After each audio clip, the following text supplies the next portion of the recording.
Hey everyone, today we are diving into Fedora KDE Plasma Edition. Fedora just promoted KDE to full edition status in 2025, which basically means it went from being the nerdy kid sitting at the side table to sitting at the cool kids table with GNOME, and honestly, it deserves it. So grab your favorite caffeinated beverage because we're about to install this bad boy and see if the hype is real. Welcome to the Unboxing OS series where we explain so you can explore. Alright, installation time. And I know what you're thinking. Oh great, another Linux install that will make me question my life choices. Well, I have good news for you. Fedora 43 ships with the new Anaconda installer UI.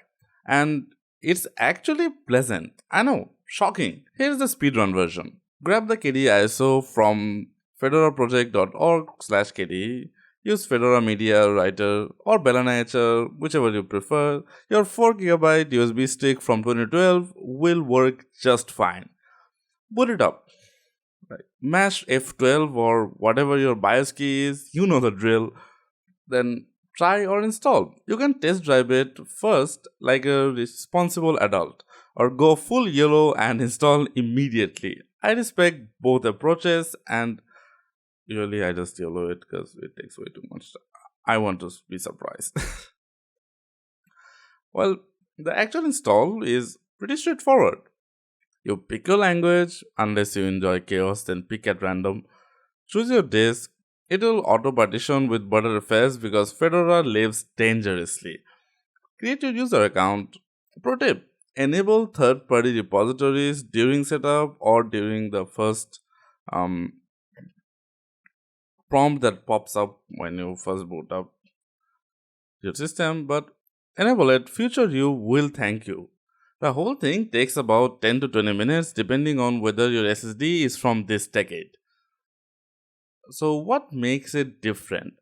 Unlike some other distros that shall remain unnamed, you won't need a PhD in Linuxology. It's like normal person friendly, but still has that I use Linux by the way street cred. Welcome to KDE Plasma 6.4.5, or as I like to call it, Windows 11 if Microsoft actually cared. Okay, so you boot up and bam, you're greeted with a desktop that actually looks like it's from this decade. We've got Wayland by default, yes, for real. And it's actually working most of the time. We'll get to gaming in a sec. The latest hotness with flexible window tiling is the Plasma 6.4.5. Then the KDE Framework 6.18 and Gear 25.08, like fancy version numbers that mean everything is shiny and new. Here's where Fedora gets spicy. Unlike KDE Neon, which is basically KDE the distro, Fedora brings cutting edge everything. Latest kernels 6.17 while recording this, newest Mesa drivers, fresh Proton updates, Red Hat backing, so corporate sponsorship without the corporate bloat.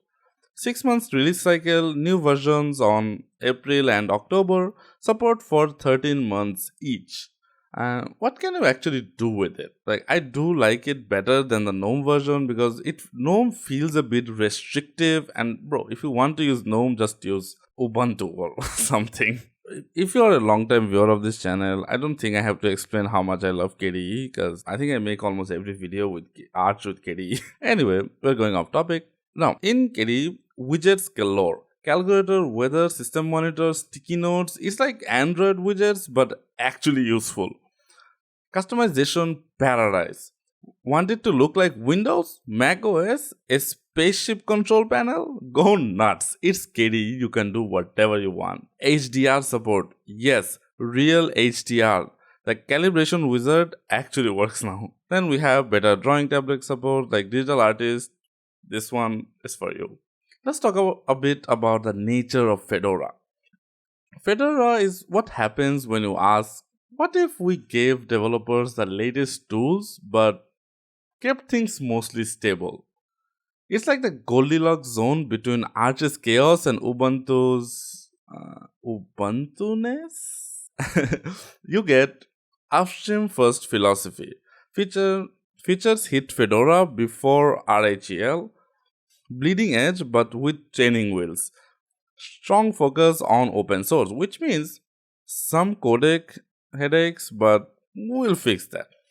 Gaming performance. Can it run Crysis?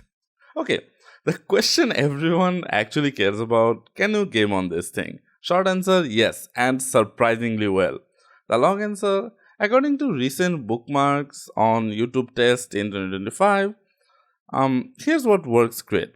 AMD graphics, like Mesa drivers, are chef's kiss. Several users report RX 6000 and 7000 series cards currently running flawlessly. So Proton's compatibility, Valve's Magic compatibility layer works like a dream.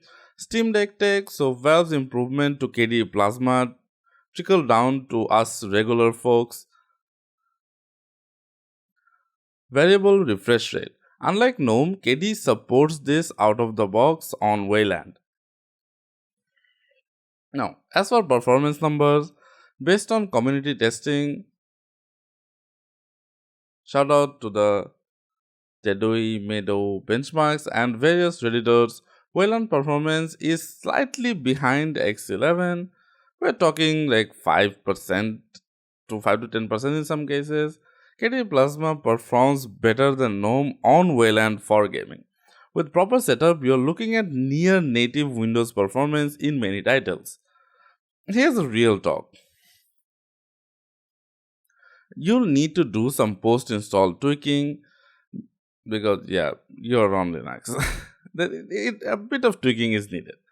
Enable RPM Fusion repositories, so that is free and non-free. Enable everything. Install proprietary codecs. Get Steam from FlatHub or RPM Fusion.